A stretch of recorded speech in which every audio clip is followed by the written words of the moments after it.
Hi everyone, this is Heba from My Little Journal, and today I'm going to be working in my traveler's notebook. I will be using Studio Calico's new December 2019 release, and I'm just going to try to stick to the new releases. Now, I decided to trim down my photo in 3 different spots because I wanted to keep a gap in between my daughter and the white space of my photo, just because I thought it would be a great spot to add a title. So I'm going to end up sticking one side of the trimmed out photo to the edge of my layout. And then I'm going to stick down her right in the center between my folds. And that way I have that little gap in between the trimmed out photo.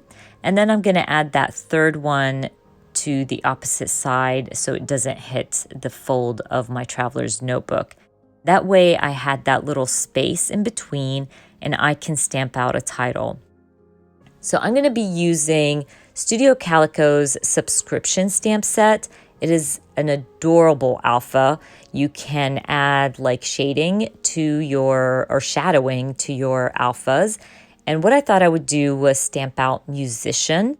Now I went with black and gray, but I wish I reversed it. I stamped out musician first in black, and then I used the shadows in gray, but I wish I reversed it. That way it would have been bolder. I don't know, I felt like you couldn't really see it, so it was kind of a bummer, but not a big deal. You guys know me, I don't start from over again ever, and I just go with the flow, and it actually turned out pretty cool. Now, I kind of had an idea on what I wanted to do on the spread before I started, but I changed my mind halfway through. Now, this is what I was gonna do originally, was stamp a bunch of different words that represent my daughter on the opposite side of my spread, and then use another stamp set from Studio Calico, which also released in December, and it had like little journaling lines. I thought I would add the little titles and then add my journaling lines, type out my journaling, call it done. But when I stamped out this artist, I thought it would look cooler if I typed my journaling in a black label. And I grabbed the black labels. I believe they came in the kit, if I'm not mistaken, or they might have come in the Documenter kit that released in December, and thought I would just add my journaling in them, add it right underneath my title, and then use those bullet lines to add kind of like an arrow to my journaling. But I didn't want to use all 4. I think there was 4 of them. So what I decided to do was grab my scissors, trim off only 1 line with the circle, and use that as an arrow.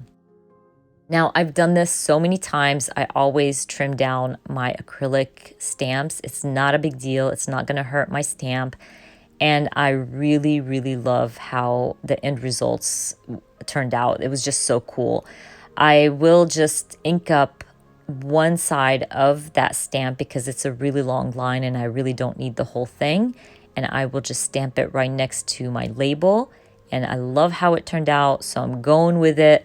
I'm going to end up stamping artist, smart, beauty, I think heart, and rich, because these things these words represent my daughter. And I went ahead and just kind of repeated myself, adding the label underneath each title and then stamping that little arrow going towards my label.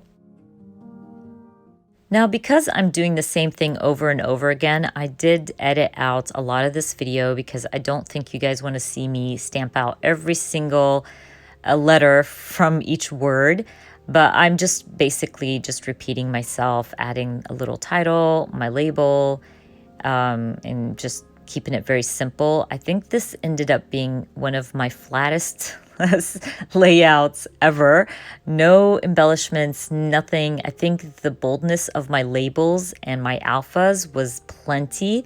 And I think if I went and grabbed like any type of stickers or puffy stickers or even little hearts, it would be too much and it would take away from what I'm really trying to focus on, which is how I feel about my daughter or who she is. So I just kept it simple. I think using bold alphas really help, especially if you stamp them a few times here and there.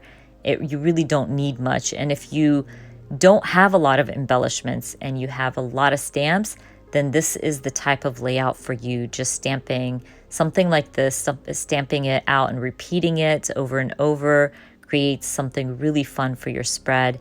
And it's a great way to document the people we love.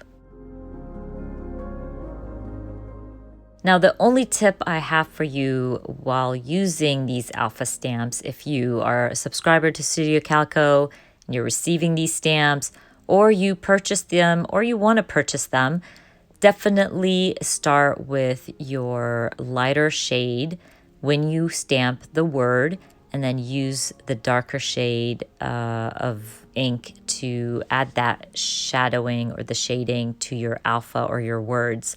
I just think like it would look bolder, it would be nicer, and I've seen a lot of the creative team using it that way, and it looked so much better than how I did it. That's okay, you know, you live and learn, you try new things, some things work, some things don't, but again, you don't have to start all over again just to, you know, perfect it or how it was intended to be used. Just go with it, create your own spread, it is yours. It doesn't have to be perfect, and it's all about documenting those moments. But anyways, you guys, I believe I am almost done. Don't forget, I add all the links down in the description box for you. I hope you enjoyed watching this video, and if you did, please give me a thumbs up. And if you are new to my channel, please consider subscribing, and I hope to see you guys very soon. Bye.